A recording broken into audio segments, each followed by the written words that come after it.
What happens at your loan closing? What happens at that moment where you sign the paperwork and become a homeowner? My name is RJ Baxter with Fairway Dependent Mortgage with your tip of the week. I'm going to talk about that this week in today's video.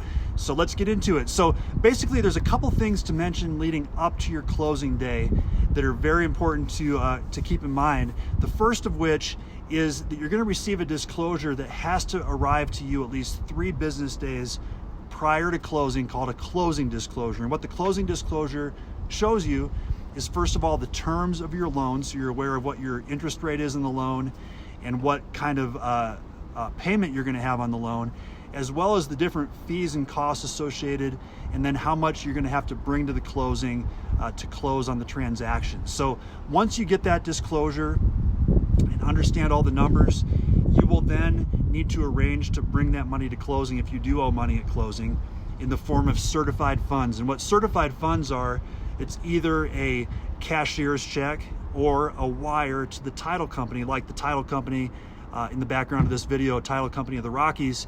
The title company is the entity that handles your closing. They handle the signing of the documents, the disbursement of the money to all the different parties.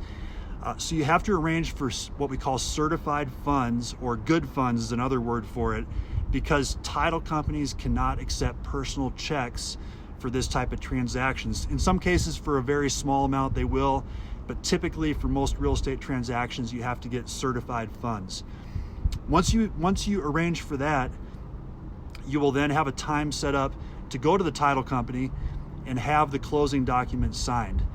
Before you go to the title company, typically with your real estate agent, you'll perform what's called a walkthrough of the property to make sure the property is still in the condition that you expected, that the seller has moved all their stuff out of the property, and those kinds of things, to make sure that when you buy the house, it's what you expected.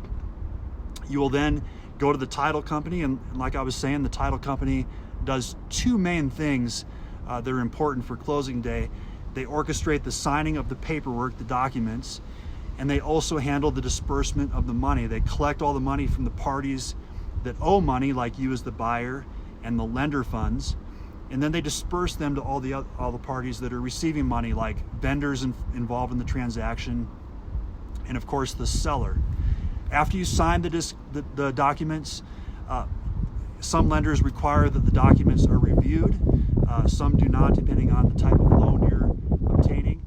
And once those documents are reviewed, the lender authorizes what they call funding. They authorize the disbursement of the money, and at that point you receive the keys and you're a homeowner. And then you can start moving in your stuff and experience your new home. So that's essentially how it works on closing day. If you have any questions regarding that or anything else home loan related, just give me a call. That's why I'm there. You can also text me and email me. And you guys have a great rest of the day. Thanks for watching.